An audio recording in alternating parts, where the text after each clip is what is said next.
What is going on? What is up, people? Oh, goodness gracious. Okay, we've got ourselves a show here, and I'm sitting here with Jennifer Manzo. Many of you know who she is, and for those of you who do not, you might be living under a rock in the industry, but yeah. So actually this show was I was actually supposed to have Brent Buckley on today, and Brent had something come up and he couldn't do it. And then it was just one of these things where I don't, we're in the same circle, and Jennifer was like, yeah, sure. Like I'll roll. Let's go. And so I'm stoked. I won't intro Jennifer. I'll let her do that. Jennifer, who are you? Hi, I'm Jennifer. I am lots of things and lots of people all rolled into one person.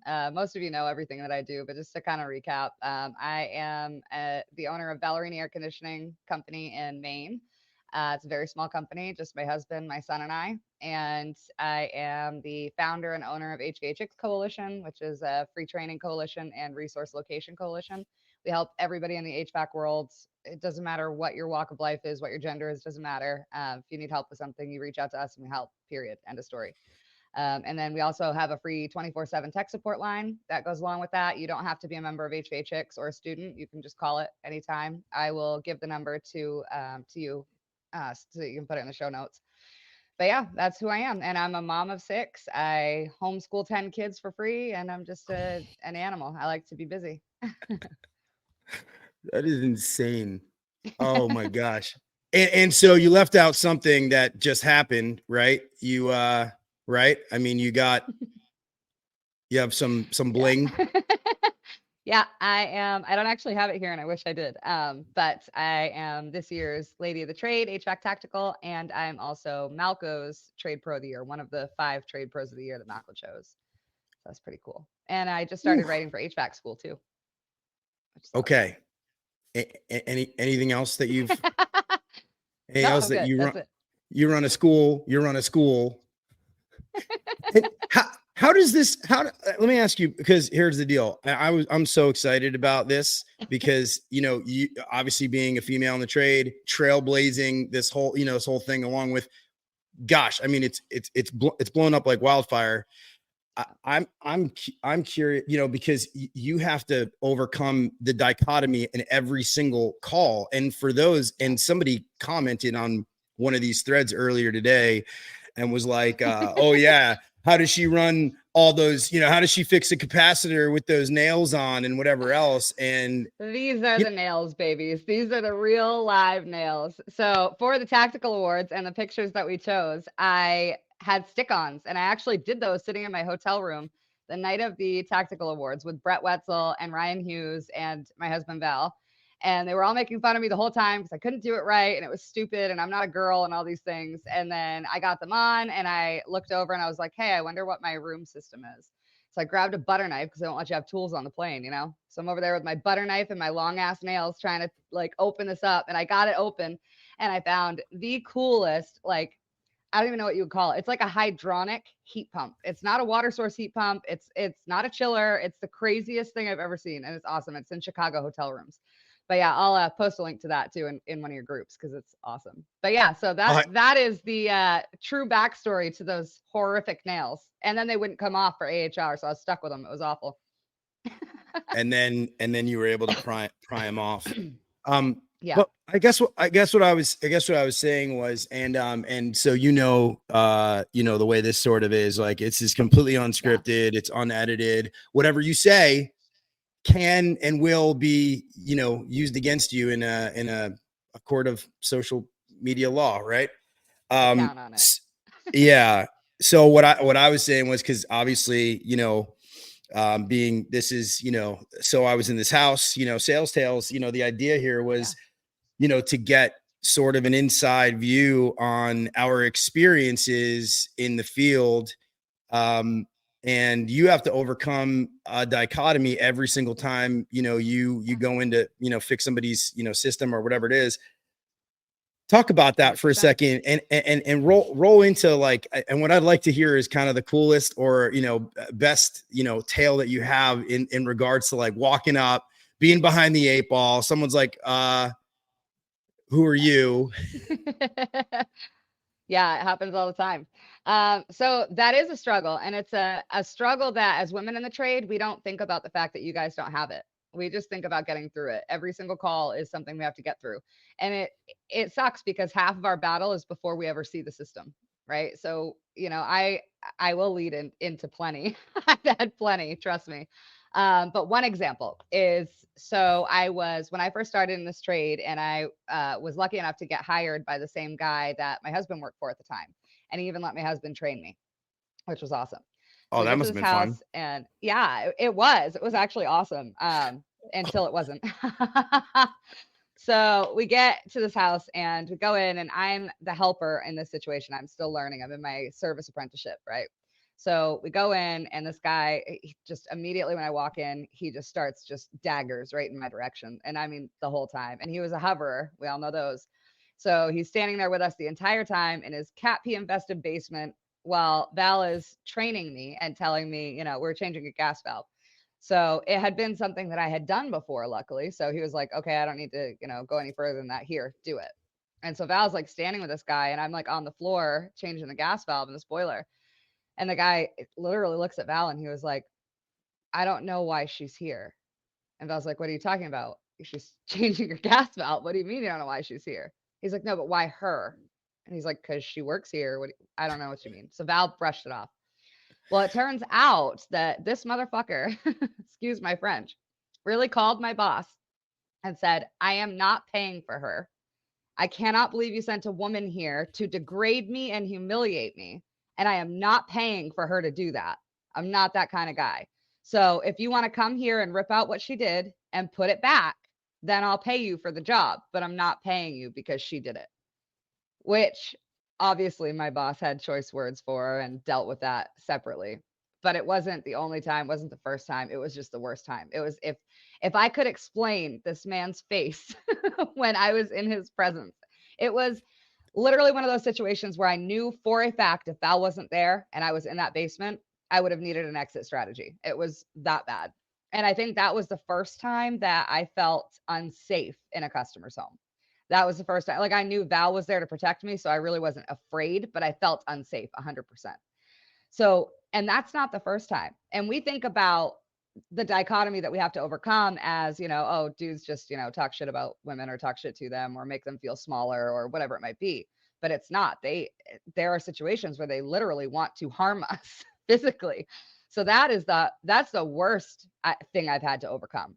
But what was this But guy? then What was the guy's deal? What was his deal? Like, what I've found from being in this trade so long and going on my own so many times is that some men just don't like women. And I mean, I do all of these things. Like, I went to the symposium and spoke on the women's panel, and I've done podcast after podcast, and we're always trying to teach men how to be with the women in this field, or we're trying to teach them while we're here so that it will overcome that adversity, right? But some men, you just can't. Some men just hate women. It's so deep rooted. It's their mama didn't hug them enough, whatever it might be, but it is so deep that you just can't overcome it.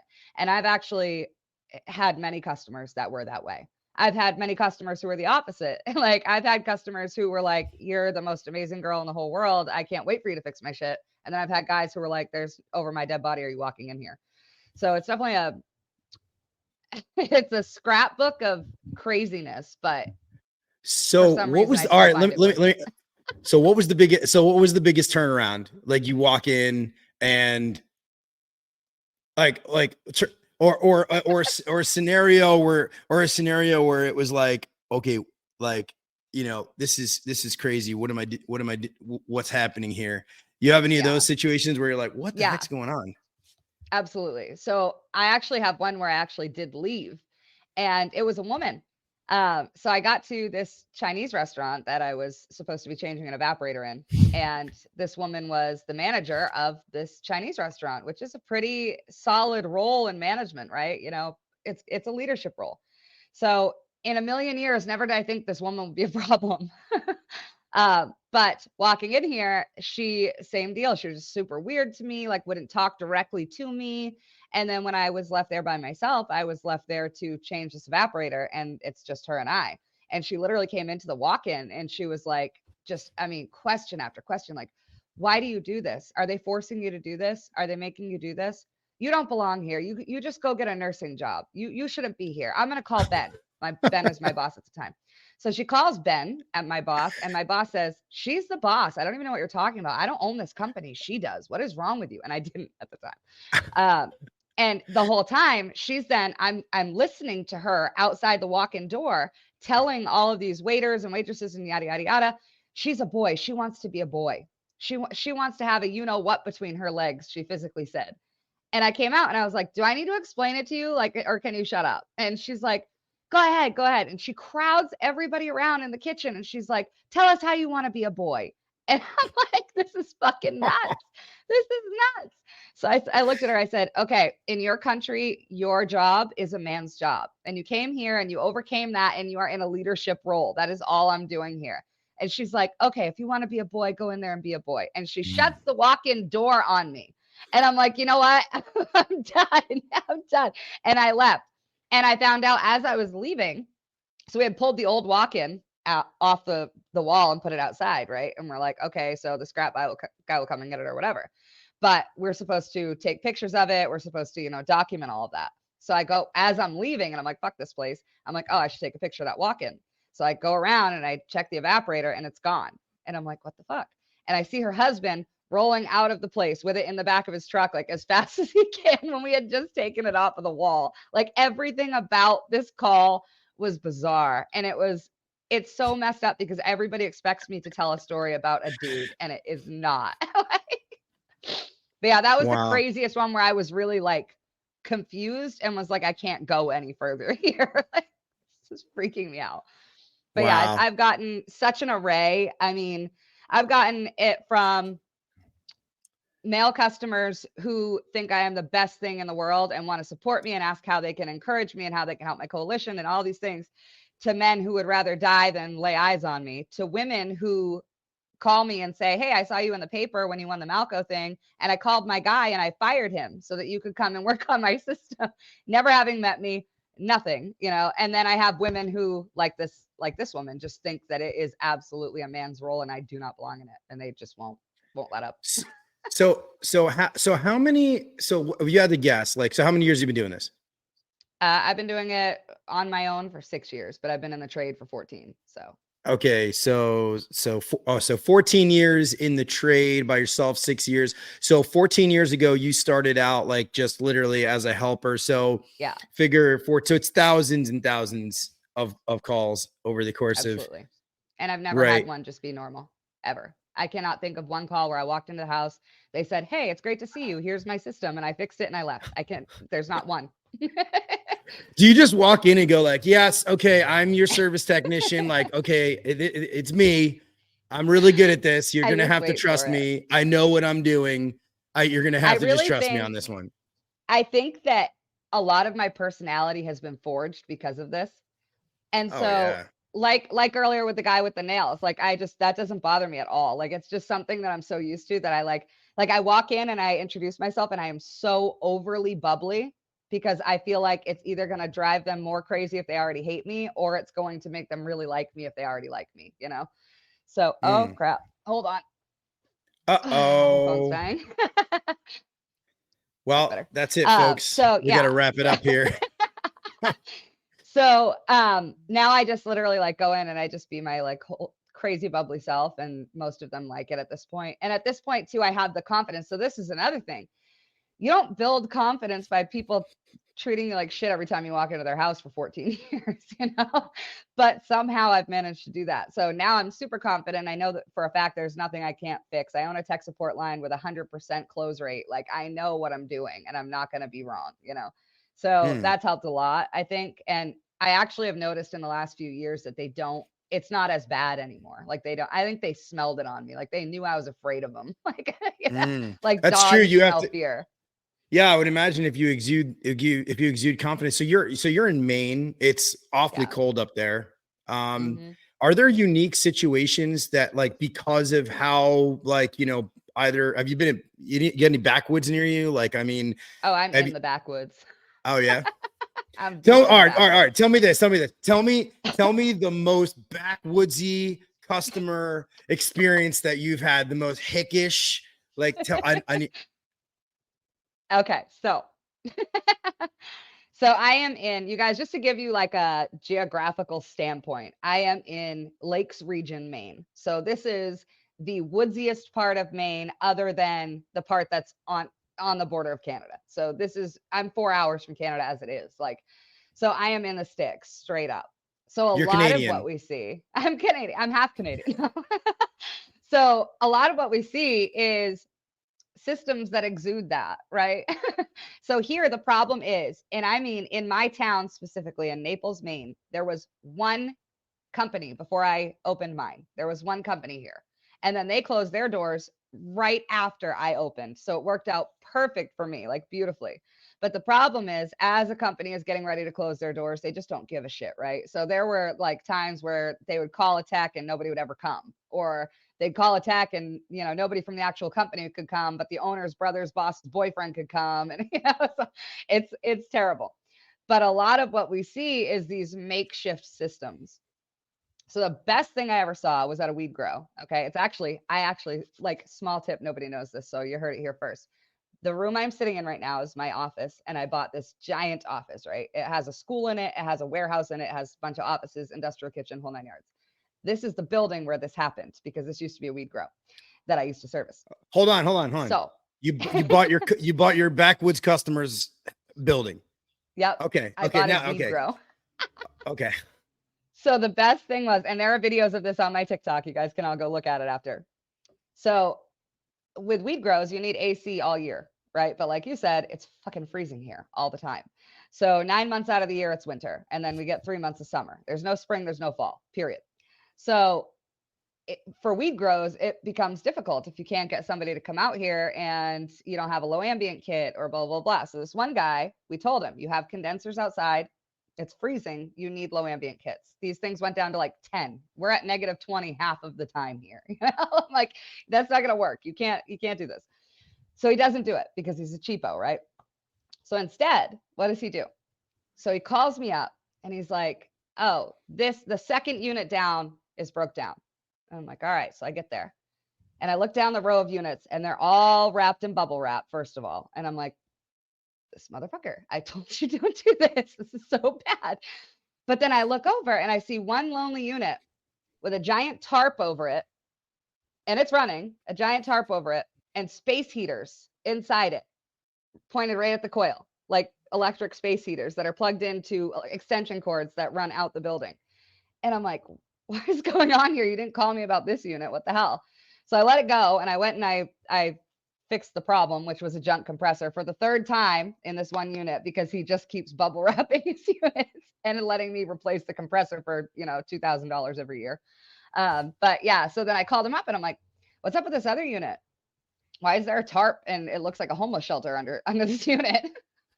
And he goes, oh, because the coil frosted up and then it shut off. I was like, it shut off? And he's like, yeah. And I was like, you mean it went into defrost? And he's like, oh, do those have defrost? So his coil iced up. He stuck 2 space heaters under it and a giant tarp instead of just letting it run through its own defrost cycle. The next spring, 2 months later, that compressor was so toast that there was acid all the way coming out of the evaporator. It was so bad. So yeah, that was the worst one I've seen, because it's like you're trying to save your material in your weed grow only to then lose it because you were dumb, Yeah, you find a lot of people that want to prolong the life of whatever it is, and they find such crafty ways to try to extend the life on things. Yeah.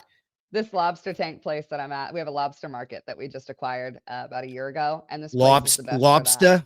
Lobster. Yeah, it's a lobster market. Okay. So And basically, you service the lobster market. Yeah, we service and do all of their retrofits and replacements.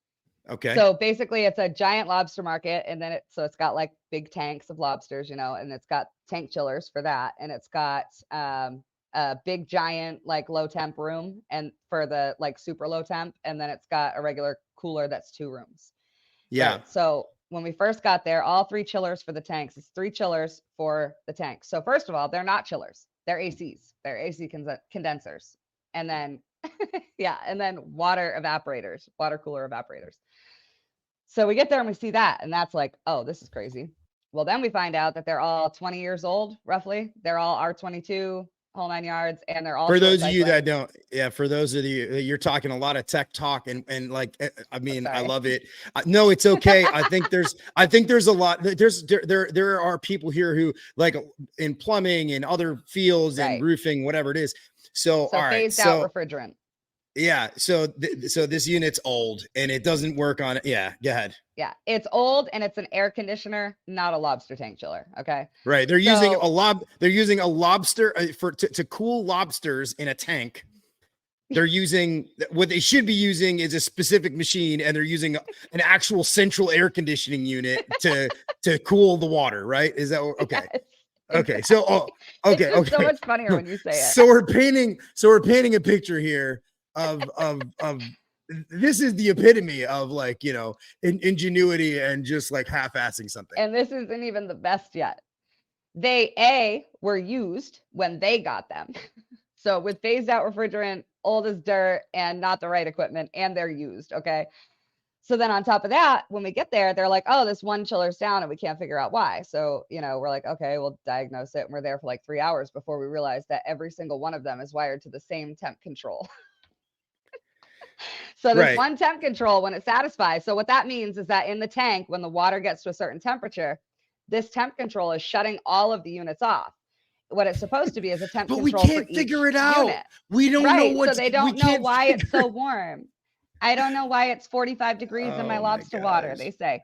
So every single time this water hits a certain set point, it's cutting off all the machines. And so they don't come on until this one at the top surface of the tank comes back on. So this is all happening. So we go back and we undo all of that, obviously, get them their own temp sensors, whole 9 yards. About 3 months later, I go to do the maintenance on them after they had concrete work done.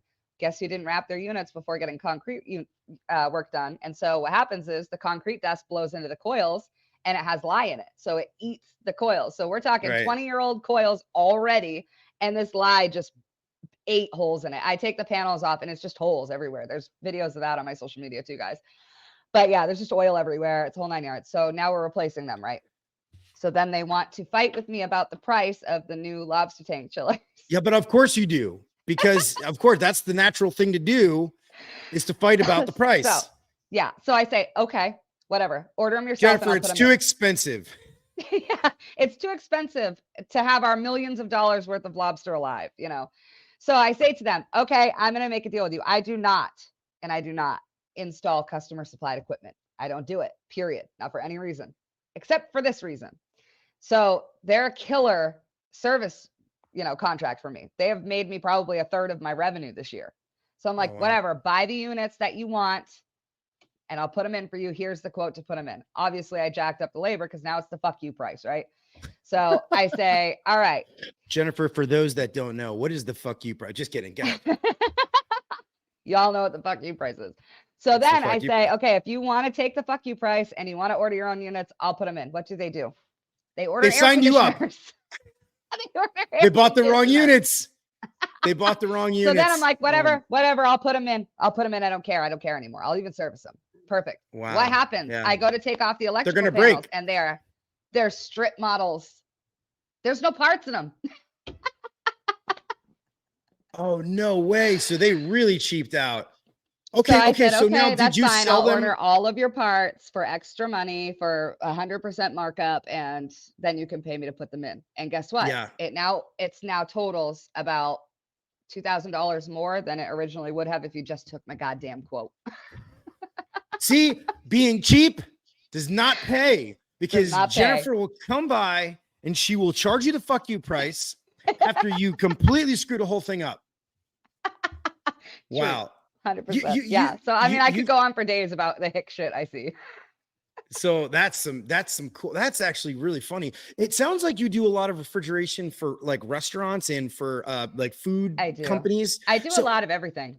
so let me ask you this. I mean, you're obviously so technically inclined. Like, I mean, you know it all. So so let me ask you this. So what is your like horror restaurant? Like, I've heard stuff. I've heard stuff about ice machines. I've heard stuff like, I mean, mold. What is your horror restaurant story? So normally, and this is gonna, any of my followers watching this are gonna be like, "You're a liar. You hate ice machines," and that's what you should have said. I do, for the record, hate ice machines. I'm disgusted by them. Ice machine boogers are a thing, and they serve the ice in bars, and it's fucking terrible. I hate it. Okay, I will say that as a disclaimer. But the worst one that I have ever encountered was a pizza place, and it was the walk-in. Okay, and they have a problem with, just like every other pizza place, leaving the walk-in door open so everything goes warm. It's a whole thing, right? So, so I don't even know if I can talk about this. I'm so disgusted. You gotta talk about it. And for I gotta those that get don't know through what a it. walk-in is, I mean, most people know what a walk-in is, but Yeah, it's a big walk-in freaking cooler. refrigerator. Yeah. Yeah, it's a room size refrigerator. So it's running warm. That's the call. Walk in, running warm, pizza place. So I go there. I see the door gasket is ripped off in some places, and the door's open when I get there, literally tied open, which is the worst thing you can do. So what that does is it makes your unit run constant. It ices up the unit. It causes humidity, which then freezes, causes icing, right? So just for those you who don't know. So I'm like, okay, I see where this is going, right? So, and then I go in there and I'm like, what smells so fucking horrific in this place? And I go to turn the light on and the light's not working. So I'm like, okay, I got a flashlight, but I have to do something in here. I'm going to do better than that. So I go over to Home Depot and I get the stuff to change the light out, right? The light switch out. So I pull off the light switch off the wall and it pours out chicken juice. Oh, The smelliest chicken juice I've ever encountered in my lifetime. So I'm wait, like, down what the into down in the into light switch housing. So like the junction box in there where your light switch goes, yeah. full. Like I pulled the cover off and it came From it out. was in the top. Was it in the top of the cooler? So it was. So what happened was they stacked these racks up so close to the evaporator that it completely smothered it, stopped the fans, whole 9 yards, went warm, grossness. What had happened at that point is these boxes and bags of chickens, chickens, just thawed out and dripped everywhere. And at first I was like, it's just condensation. It's okay. It's just water. But when I No, finally it's got that light slimy. turned on, it was one of the bags had gotten caught in the coil. Like the coil had tried to suck the bag in or turned it around somehow. And it had gotten stuck in the coil. And when they tried to like get it out of there, they ripped it open and just left it on the top of the rack. So there's chicken juice now, has from a 50-pound bag of chicken, of marinating chicken, has just all over the walls, all over the floor. When I finally got the light on, it was frozen to the floor like a fucking nasty chicken juice ice rink. It was disgusting. Oh So my I turned God. It was around. coating the floor. It was coating the The floor. floor It was was an frozen. ice rink. Yes. And there is even spices in it. It was marinating. It's spicy, nasty chicken juice that's been there for a fucking month. So I go out of the walk-in and I go to the manager and I bring her over and I see like this. And she's like, oh my God, how did nobody notice that? I said, well, your light switch was broken. And she's like, they couldn't smell it. I'm like, you'll have to ask them that. But my price to clean this is going to be way more than you could ever afford. So you're going to have to get somebody in here to clean It's going to be the fuck. It's going to be the fuck you price. Oh, it was, you didn't even give him the fuck you price. Oh, no. There's no fuck you price in the world. There's worth the chicken juice. So they'd have to make sure it was thawed out and empty the whole thing out and then scrape everything out. Yep. And it must have And smelled that's what so they did. bad. They took videos of it that they showed me of them taking these big, it was like a broom handle that they stuck like a paint scraper on. And that's how they got it out the floor. That's how bad it was. Oh So my God. after it's completely cleaned out and they wipe it all down, they hire a cleaning company to come in because salmonella is a thing. Luckily it was chicken. Luckily for me, it was chicken. Yeah. So they have the salmonella hazardous people come in and clean it all out. And then I get to go in and replace it because what happened was whenever that bag got sucked in there somehow from the front or the back, I don't know how it gets sucked in from the back, but from the front, either way, it got sucked in and then went through the coil and tore, right? So it destroyed both fan blades and their motors. And when it overamped, it cooked the entire electrical compartment. Yeah, So it I had to smoked it. replace it at that point. So I was like, wow, it's kind of nice being in here. Like day one, brand new walk-in. But yeah, it was horrible the first time. I literally opened, and I'll never forget, I had my screwdriver, and I, like, you got your 2 little screws on the light switch, right? And I did that, and it started pouring a little bit. And I'm like, huh. So dummy ass me goes, let me unscrew the other one. And the second I did, it was like, it's horrible. What could go wrong? Yeah, just, I mean, of course it happened, right? Of course. Oh my gosh.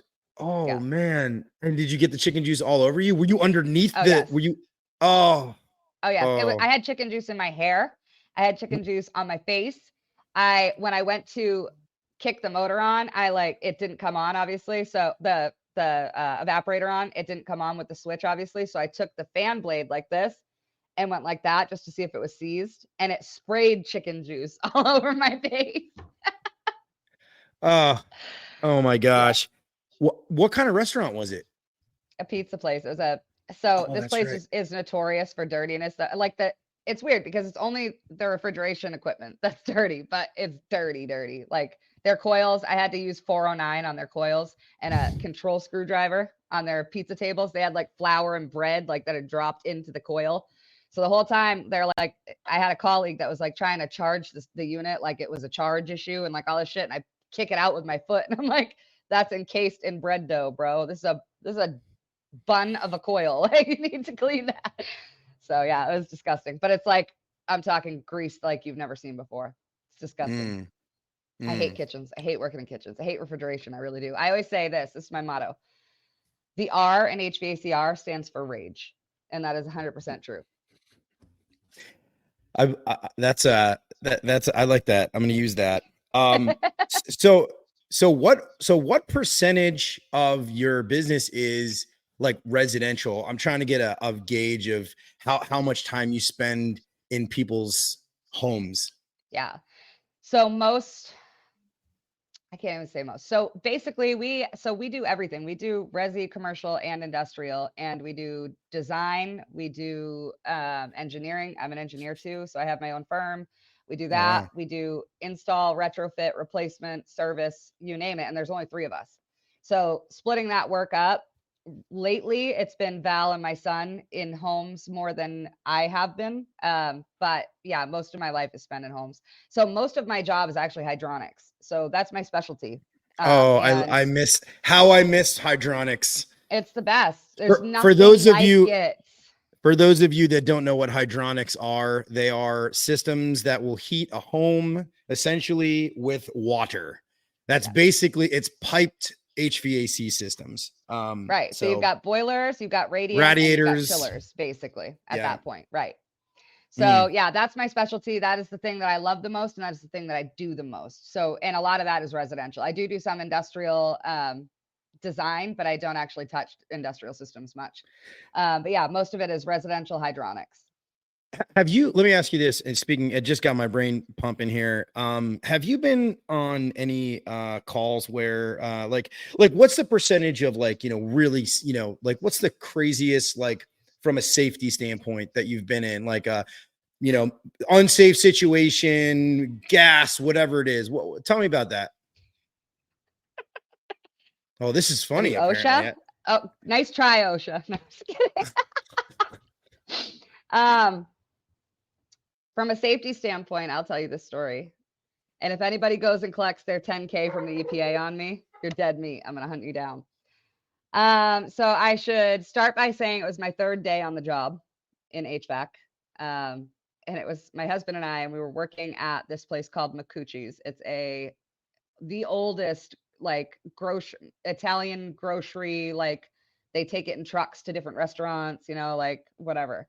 So this is their warehouse, and it's older than dirt, but it's super popular, and you have to do a really good job there. So there's 130 roughly feet ladder to the roof hatch. So like a cage ladder. So we're up on the roof and we're trying to find a leak in the system. And on my 3rd day, find this leak. And these are big, bad boy, low temp refrigeration systems. I'm talking reed valve compressors, not scrolls, you know what I mean? I'm talking big industrial systems, and they're low temp. They're -20 low temp. So I'm like, okay, I'm going to find this leak and I'm going to be the hero and it's going to be great. And so I find the leak and it's great. However, the system's flat, or so I think. Okay. So flat means there's no refrigerant in the system. Yes. Okay. So I thought there was no refrigerant in the system.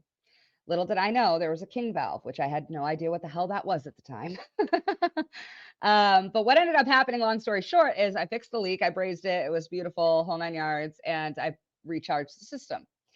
Well, at one point, I went to close the king valve and I accidentally turned it the wrong way. And as I'm cranking it with my service wrench, I get about maybe 50 pounds of R22 sprayed directly at my face on the edge of a roof, not tied off. So for the record, you guys, you got a service wrench in your hand like this and you're, spinning it. And as you're doing that, it's harder and harder, right? So when it opens, this is refrigerant. This is so cold that it burns you the second it touches you. I mean, you're talking bubbles of injuries that people get. Like, it's horrible. You can like literally get horribly injured from this stuff. And this is the worst one to get, other than like maybe R12, right? And it's also illegal to be in the atmosphere. And I'm talking de minimis. I believe the de minimis rule is like 1 PSI. And I'm talking 50 pounds at least. I loosed out into the atmosphere. So as I'm doing it, Val's like, stop. Like, cause at first it was turn it the other way. You know what I mean? But then at a certain point, he's like, stop, get out of there. You can't, like, too late. You can't, too late. You're going to get hurt. So I go 50 to blow pounds. back. 50 pounds. So I blow back. Let me, I want to put that in perspective. Do it. You had 50 pounds of refrigerant. Okay. Freon. Okay. Pouring at you. To give you an idea, this is an industrial machine. To give you an idea, the average, what would you say the average residential unit has in pounds of refrigerant? Like between 6 and 13, typically. Yeah. Like let's call it, like, even if we call it 10, that's like 5,000. Yeah. 10 or 20. That's like 10 or 20 houses worth of refrigerant pouring out of the machine, burning. Picture you. Like in a movie when a steam boiler blows up and you get that big like cloud. Wait. Yeah, they have that scene. Refrigerant. They have that scene where the guy shoots that thing and like all the steam bursts everywhere. Like that was what it was. Right.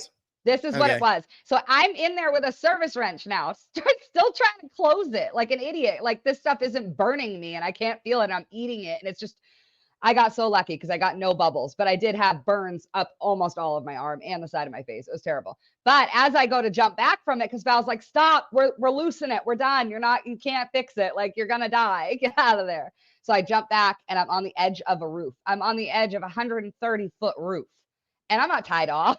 This is a flat roof. So I'm working on systems in the middle.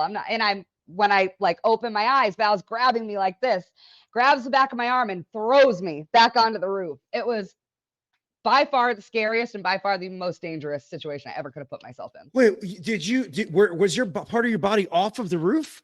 So like my back and my butt were off the roof, but I was like crouched down like this. And he like grabbed me and like threw me, because if I didn't even stop falling yet. So if I had just finished falling, it would have been off the roof. It was terrible. It was how rookiest thing I've ever done. Like 130 feet. It's 130 feet from bottom to top. So that's game over. Wow. That's game over for sure. By far. Oh my God. I would have been dead before I hit the ground. You must have, and let me ask you, in that moment though, because so much was going on. Yeah. Did you thank him, or was it more like, okay, like, no, so you didn't even thank him. I didn't even thank him. Oh my God. For me, I felt bad. That's what it was. I felt bad about losing the refrigerant. Right, because it was your second or third day in the field. Oh, right. And I'm like, my pride is demolished. And I'm like, I'm okay. Stop talking about me. I'm fine. Look what I just did. The EPA is going to be on my ass. And blah, blah, blah. So yeah, I really felt horrible about losing that much refrigerant. And I happen to be one of those climate people, like not super diehard, but if I can, I will, stop global warming. But are you saying that about? Are you saying that you don't want to release 50 pounds of toxic refrigerant into the air? Is that what you're saying? That you're Stop. anti that? You're anti that? I'm anti over 8 million GWP back into the atmosphere. Wow. The sole cause of climate change is me right now. So Yeah. Yeah. It's your yeah, fault. it was bad. It was so Yeah. bad. That's You're by the far the 1 worst degree. day ever. I'm the 1 degree. Yep. I was just thinking about this story where it actually didn't happen directly to me, but there was a steam boiler in this old guy's house. So I'm from New Jersey. I live in Dallas, and outside of Dallas. Anyway, so I'm used to the cold climate. I had a friend who moved up to Maine. Actually, it's about a 6-7 hour drive. So, so this guy, old guy, there was a lot going on. There was a lot of flooding in the area. He had a steamer. The steamer wasn't operating properly. They went down. The gas company got there. He had a company out there. The company actually said, "Look, man, it's not working right." And then the gas company went down there and they shut him off. They just shut him off, right? They didn't cut the gas valve off though. Okay, so they just shut the gas off to the house because of how unsafe it was. Well, it was an older guy, and like a neighbor came by and said, "Hey man, it was like 20 degrees, 15 degrees." And they're like, you need some heat. And they turned it on for him, and it ran. And he said something was wrong. He called the gas company. Gas company walked downstairs. And as they walked downstairs, I couldn't believe this. The steamer was overpressurized, and it exploded. And those guys, one guy was a couple weeks off for retirement, and one was actually a newer guy, and he was engaged to get married. And they both, oh no, it was right after Hurricane Irene. Yeah, it was after Irene or after Sandy. And I don't think people think about the safety aspect of things sometimes, especially when you're talking about these half-assed people who are like doing all these crazy, things with, like bubble gum and fucking duct tape. It's terrifying. But I will say that steam is a very underrated, deadly thing. Like, people think about refrigerant, people think about toxic, chemicals, and people think about even water boilers. Like, people are afraid of industrial water boilers. People need to be afraid of steam. I've seen a lot of horrible shit happen with steam. Steam is my baby because I know what I'm doing. But there have been times where I've hid behind a door when starting up a steam boiler because I'm not stupid, there's other times where I'm like, oh, I'll just, Val will be like, get back. And I'll be like, why, Val? Like, cause I know it's not going to happen. But at the same time, you really should never fuck with it like that. Like, you really never should. I never should. It has definitely humbled me. You brought something up. And it's got me thinking too, because I asked everybody this so far, but like, you say you're in a bunch of houses, you obviously do a lot of, commercial work and whatnot, but I was thinking, like, is there some person that you've had, like maybe a customer that you've been in their house where you can just think to yourself, like, this was a life-changing story. Like, this was a life-changing house. Yeah, I do. Oh, wow. You're getting teared up. So it's not often that an entire family embraces me, right? Sometimes it's the wife, sometimes it's the husband. The wife doesn't want me in the house alone with the husband. It seems like a really badly written porno that the HVAC girl shows up and, and the husband either just doesn't want me there or really wants me there to gawk at me, so it never happens that everybody in the family really embraces me. And when I was first starting out, I was probably 6 months in. I was on my own, so probably about 6 months in. I showed up at this house and they had a little baby, like maybe 3-4 months old, super, super new baby. And the wife was in the bedroom with a like space heater or some form of, portable heat because the house was so cold. And he said that they had run out of gas and the gas company came and filled it, but then they shut them off. Same reason. They said their boiler was not safe. So this was propane. They had a propane tank outside, and okay, gotcha. Yep. And they shut them off at the tank. They shut off the gas valve. They did all of that. So in order to unred tag it, I had to do a complete inspection. So that's what I did. and I found the heat exchanger was not actually bad. So the heat exchanger is the part that if it's cracked, you die from carbon monoxide poisoning, basically, guys. So this is what they told him. They told him it was cracked and that it was dangerous. Come to find out, their bill was $5,000 or so just for a diagnosis, and I think they changed the board, maybe, if that. And then they were telling them, well, you need to replace the whole system now because now the heat exchanger is cracked now.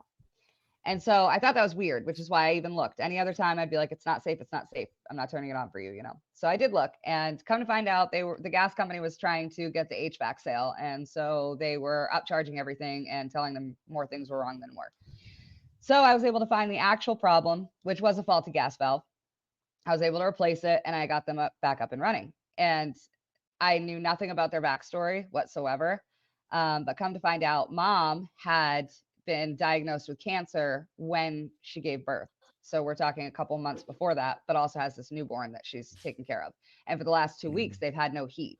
She's been sick from chemo, and it's just all this shit. And the dad's like killing himself trying to keep everybody sane and happy and fed and warm. And it was one of those situations where I didn't need to know any of that. They didn't have to tell me any of that, and they probably wouldn't have told anybody else.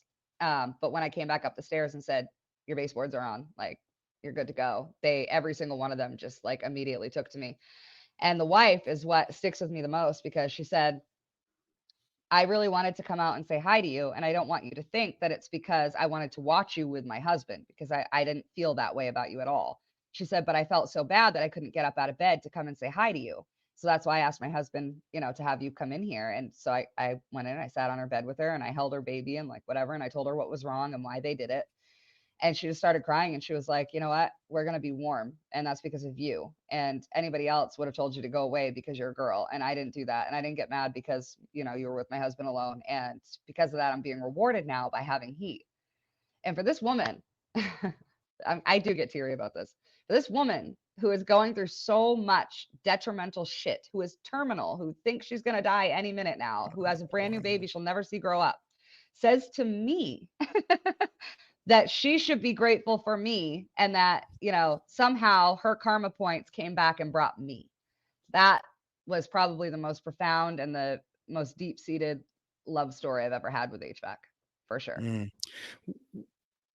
When you went into your car after that call and you went home, and through the years, like, do you think, tell me about, like, does it resonate? Like, how does it? Yeah.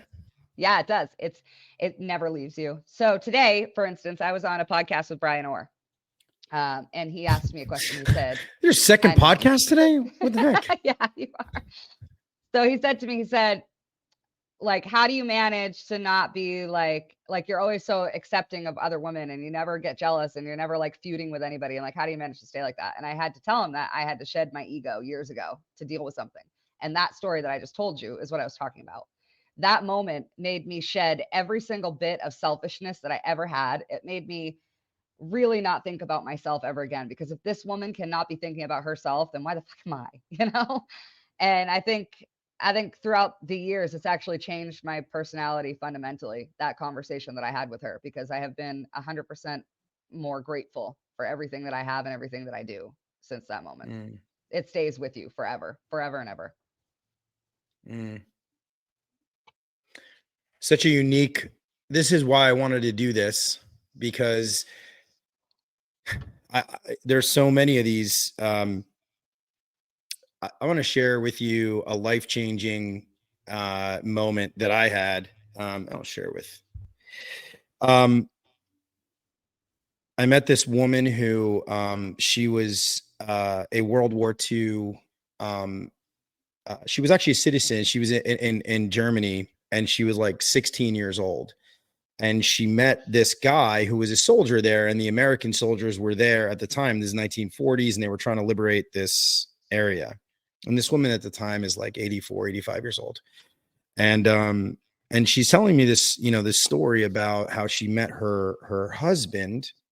And it turns out there was some kind of a ball, a gala, if you will, that they held with the Germans that were, you know, not Nazis. And there were a village, and then there was a there was these American soldiers, and they had this ball, and so she had really fancied this guy, and she was like 16 or 17 years old, and she goes up to this guy, and she's like, barely, not great. English is not great, and she asks him to dance, and she says, he says, "Oh well, kid, you're a little young for me, but my buddy over there, he's really into you," and they danced, and apparently what happened was they just magically fell in love. And I asked her about this moment, and she said, the world just stopped, and it was as if like everything was in slow motion. And I knew in this minute that, in this moment, that I was going to marry this guy. I was going to be with this guy. Aww. And this, again, World War II, like Nazi Germany, they're trying to get out of there. Going off. Crazy, right? So turns out they fall in love. She tells her he has to go back to the States, and she is trying to devise a plan. She says, "Dad, I'm going to go and marry this guy, but I got to get to Berlin." And he's like, "There's Red Armies out here. There's always soldiers out here. It's, it's crazy. The Nazis are still not, I mean, this is late in the war, but so she goes, "Dad, I'm going with you or without you." And so she does. And he helps her to get to this village outside of Berlin, and they get married in secret in this little stone church. And then there's rules. The United States government had rules that if you married a U.S. citizen, and you were a foreign citizen, you actually had to have you had immediately flown back to the United States of America. Yeah. And your own country. You could have no contact for 3 years. So what happened was she married this guy in the church outside of Berlin, got to the base, the American base, flew back to the States. But in order for him to get back there, he had to actually take a contract for a year to stay there. So she lived with his family, whom she had never met, in America, leaving everything she ever knew behind in Germany, while he stayed for a year in Germany and finished his tour of duty. And you finally have to think of how Americans viewed Germans at that point too. So she's still a German to them, And she told me they brought her in with open arms, and it was awkward at first, but she became their daughter. He flies back after the tour of duty is over. The war is now winding down. They come back. They have a real wedding in America, right? They had it was a beautiful story, right, of this, escape from Germany, and they have a 30-year marriage. He passes away. Aww. I see pictures on the walls of this guy or whatever it is, and so she had gotten remarried. And I said, "Oh, that's great." And she says, "Yeah." I said, "So tell me about your second husband. Who's this guy?" And she was like, "Oh," and he had passed away too. And yeah, it's a beautiful, beautiful marriage. The second husband was actually the first guy that she asked to dance. No. Yeah. Yep. And it turns out that they had sort of like peripherally like kept in contact, and both soldiers were friends. They stayed friends even when, they came back to the States. And I asked her this question, and this actually shaped my life, like helped shape my life. This sales call was it was an HVAC sales call. This was probably around, probably about 7 or 8 years ago, maybe more, maybe 9 or 10 years ago. Anyway. And I said, "Well, what would your first husband say if he found out, if he knew that you had married, his friend, And she said, "He would have wanted it no other way." Because he'd know that she'd be taken care of. Exactly. And here's this. And I spent hours in this house just talking to this woman about these stories. But yeah, so sort of shaped me. But it really is like insane how it happens too, because you're not like looking for a story like this. They just like you wake up in the morning, you get your coffee, you smoke 20 butts on the way to work, and then you walk into this house and bam, like in your face, here's this like super earth-shattering moment for you. That's what I love about this trade. And I love it because it's the systems too. Like you never ever know what you're walking into, not until you're in there. And even when you're in there, you don't know. Have you had a scary moment? Have you had like a legit scary moment? Yeah, I have. I T- have. t- tell I've us. had moments where people, so I had one man who, so I was, like I said, I was printed in my local paper when I won the Malco thing. I still to this day have no idea who called my local paper or why they even knew, but they did, and they wrote a little write up. So that day, my phone would not stop ringing all day long. It was just constant. We want to hire you, want to hire you, want to hire you. So I started taking some of those calls that day. I was like, okay, I can at least smack these out today. So I'll do that. And one of them was a man with very ill will, apparently, because so I showed up and I was assessing a system. So he wanted to hire us for a maintenance contract. So I was just like documenting all the systems he had at his house. It was a pretty big house. He had actually a couple of RTUs, so that's how big the house was. And I like documented everything, took models and serials, got everything together for a quote to let him know how much it was going to be. And when I went looking for him, I got this super creepy feeling. And I was like, you know what? I don't like this. So I called Val at that moment. And when, so it took a while for Val to get there. So I continued looking for him. I was like, I'm just being a pussy, whatever. So I found the guy and I told him this is going to be your price. And he said, we can do better than that. And I'm like, we can, I'm setting the price, not you, buddy. And he's like, yeah. He was like, because what you're going to do is some very, very bad things, he said, which I will not say on this podcast. And I said, that's not going to happen, sir. He made advances towards you that were inappropriate. And not necessarily advances, but demands. Crude which is what demands. takes it from gross to scary. Oh, wow. Yeah. So I luckily have been hurt by men much bigger than him. So I said, that's not how it's going to go, buddy. And he didn't know Val was on his way either. So what I did was I said, listen, I'm going to give you a minute and I'm going to walk out that door. And when I come back in, you're going to be a normal human fucking being. And if you're not, it's going to go bad. So I walked out the door. He didn't know I was waiting for Val. So when I walked back in, it was both of us. And I walked in, I took his maintenance contract that I had just made up. I tore it to pieces. I threw it in his face. I walked out the door and grabbed Val by the arm and had to pull him out the door, but we made it out. And did he want to go in? He wanted to go in there and just rip his head off. Oh yeah. I shouldn't have let him go in there. That was actually, I've thought many times since then that was the poorest judgment I had that day, was letting Val go in that house, because it was, and I didn't have a lot of time to explain what was happening either. So it was just me blurting out, this is what just happened, get here. You know what I mean? So imagine that if that's your wife. Like, it was a tumultuous moment for him. And I wanted to go in there and I wanted to speak my mind, and I had backup now, and I wanted, but instead I looked at Val and I knew what was going to happen. And I just tore up the maintenance agreement. I threw it in his face. I called him a pig. I turned around and grabbed Val. Val was trying to stay without me. So I grabbed Val and pushed him out the door, and out we went, and we never went back. But yeah, it was rough for me for a few weeks after that, trying to be allowed to go into customers' houses by myself. Oh, wow. It was that traumatizing. Yeah. Wow. Yeah, it was. For both of us. I mean, for both of us, because imagine, like, if he couldn't have protected me, if I couldn't have called him, there were so many like variables that could have happened where he never would have forgiven himself either. Why do I feel like you would have just throat punched him and that would have been it? Like, I would have fought back. And this is the thing, and this is what Val said. Val was like, any other girl, this would have been real bad. Like, the reason he didn't act on it and only spoke on it is probably because he sensed that, it's not one of those situations where I don't get away, because I do get away and I ruin your fucking life. You know what I mean? But other girls, definitely, girls who have been through some of the shit I've been through, absolutely would have been done for that day.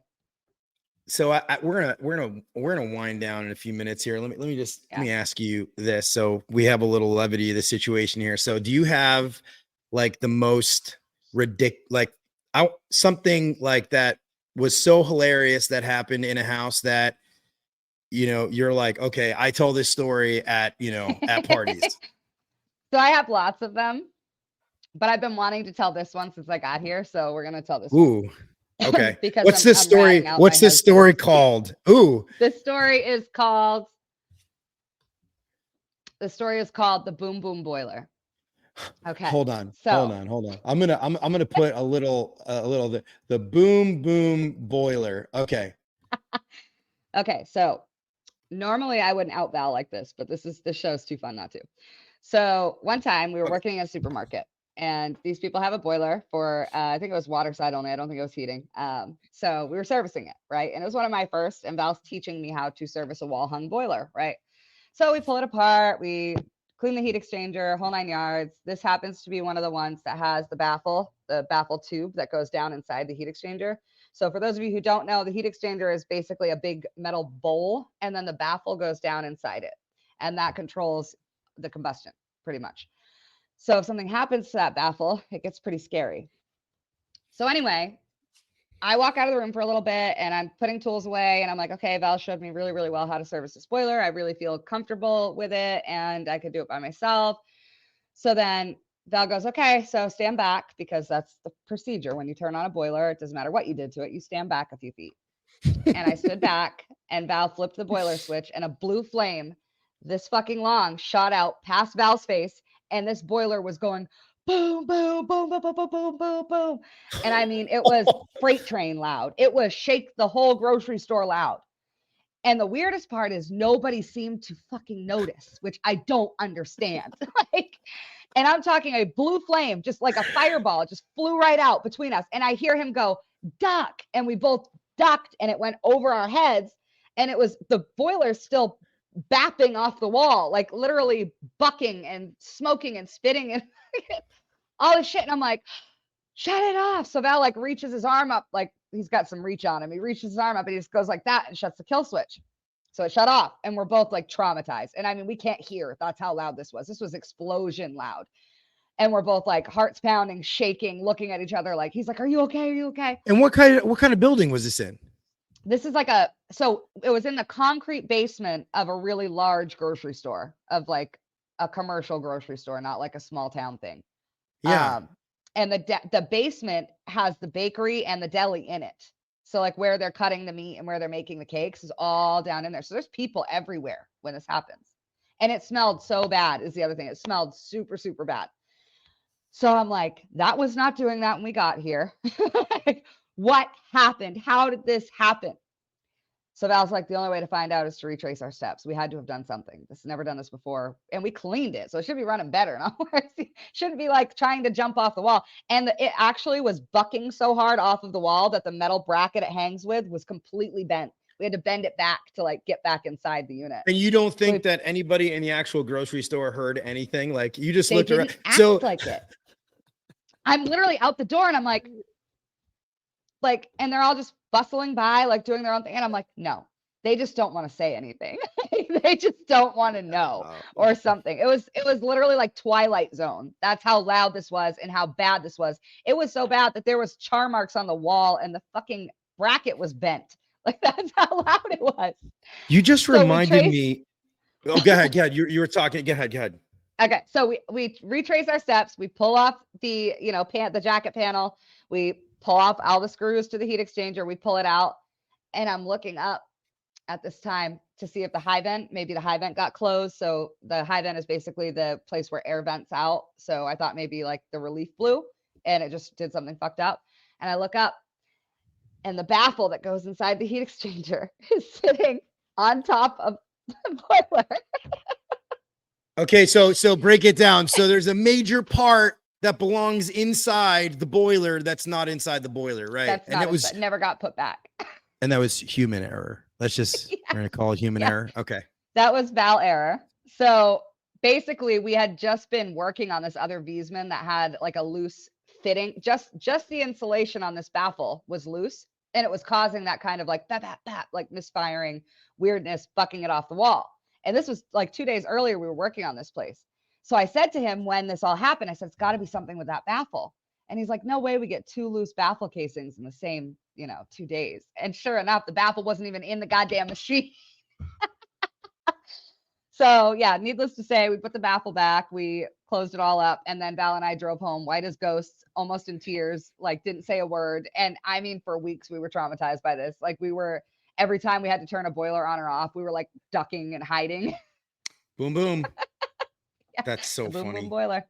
And the flame coming out, like I envisioned, like, like a Hadouken, from like Street Fighter 2. That's exactly what it was like. That's Yeah. exactly what it was like. It was blue in the middle and it just had this tail like a comet. It was terrible. That is okay. I've experienced, flame rollout and stuff like that, but nothing like that. Yeah. So, all right.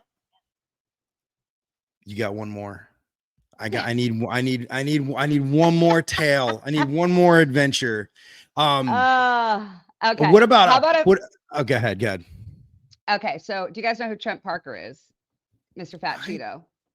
I don't, maybe. So he's the funny man of HVAC. So he has the Mr. Fat Cheeto page. He works with Jason Walker a lot. He's hilarious. He has like he's the like super tech guy that, makes all the funny videos about being a hack, basically. So one day he messages me up, and this is not an in your house story, but this is an in your family story. So it still counts. So he messages me up and he says, "Hey, I just started a new podcast and it's prank calls."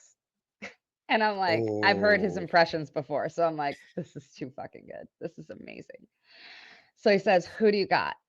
Because he knew he couldn't get me because I've heard them all. So I said, "You got to get Val." And he's like, "No, I'm not doing that to him. Val's too sweet. I'm not doing that to him." And I said, "You're doing it, Cheeto. You're doing it." So he's like, "All right, let's do it. Let's just do it." So he asked me for the name of a grocery store and a scenario that would get Val's blood like really boiling.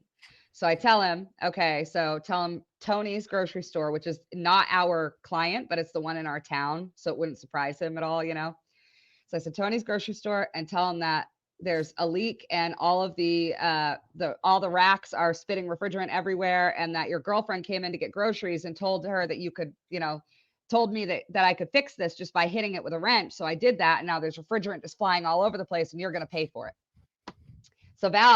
So Cheeto does this. He calls him, and Val is on a very, very testy job at that moment and was already pissed off. And Cheeto's with his little voice. He's like, "Your wife came in here to get groceries and she tell me that I don't need to call you and hire you. I can do it myself if I just hit it with a wrench here at the king valve." And Val's like, "No, she didn't." He's like, "I don't give a what my wife said. You don't do what she says. You call me and I come and fix it. I'm finding my heart to believe my wife would say that and all this shit." He's like, "She did, and you're going to pay for it." And Cheeto is fighting him. And I mean, fighting him hard with a Russian accent of all things. So we got the Russian accent and the Italian dude going at it like it's the olden days. It was bad to a point where Val hung up on him mid podcast. He hung up. He calls me up. And now I'm live. And he's like, "What the fuck did you say to the guy at Tony's? We are not fixing that. You never should have told him to touch shit." And I'm like, "I'm sorry. I thought he could do it himself. What do you mean?" He's like, "What the fuck is wrong? Did you lose your fucking mind?" Like all this shit. So I was like, "Oh my God, are you getting a beep? Because he's calling you back." And he's like, "Yep, I'm just going to go deal with it." And he answers the phone, and Cheeto's on the other hand. He goes, "Hey, Valentino." He's like, "This is Fat Cheeto. Your wife had me prank you. I'm the one that just called you." And That's Val good. literally like lost his shit on me. That's good. It was comedy gold. And you can hear that on the Sweat, Purge, and Roll podcast on YouTube. Look it up. It is Sweat, hilarious. Purge, and Roll. Yep. Sweat, Purge, and Roll. So, all right. This has been a lot of fun. Before we close out here, all right, plug all the things you have all of the things. All right, so let's go. All right, I'm ready. Rapid fire. So HVA-Chicks.com. If you want to sign up for training or resources, go to HVA-Chicks.com, click menu, click sign up. Our tech support number is on there. However, it is wrong. Do not use the tech support number that is on HVA-Chicks.com because Mr. Michael Hausch put it in wrong. It's actually 856 number. I will put it in the show notes and I'll send it to Everett. And HVA-Chicks Jennifer on every platform: LinkedIn, Instagram, Facebook, you name it. If you want to send me an email, jennifer@skillcatapp.com. And yeah, that's about it. Oh, and we have a new shoe line. Alive Shoes X HVA-Chicks comes out in 2 weeks. So there's that. Awesome. Jennifer, thank you so much for coming on. This is a lot of fun. Thank you. Really appreciate it. And thanks for podcast I've ever been on by far. Ooh, thank you. This was fun. That's great. So super cool. Really happy to have had you. You're doing amazing things. Congratulations on your award that you just won. And we'll swing back. We'll swing back around for sure. For sure. You got to come on mine too. I will do. Yeah. Awesome. Thank you All right. so Thank you much. so much. Bye. All right, guys. That was Jennifer. That was a lot of fun. You can check her out on HVA-Chicks.com. There's no dash actually. And yeah, so coming up, so I was supposed to interview Brent Buckley today. That's why HVAC, that's why Jennifer came on.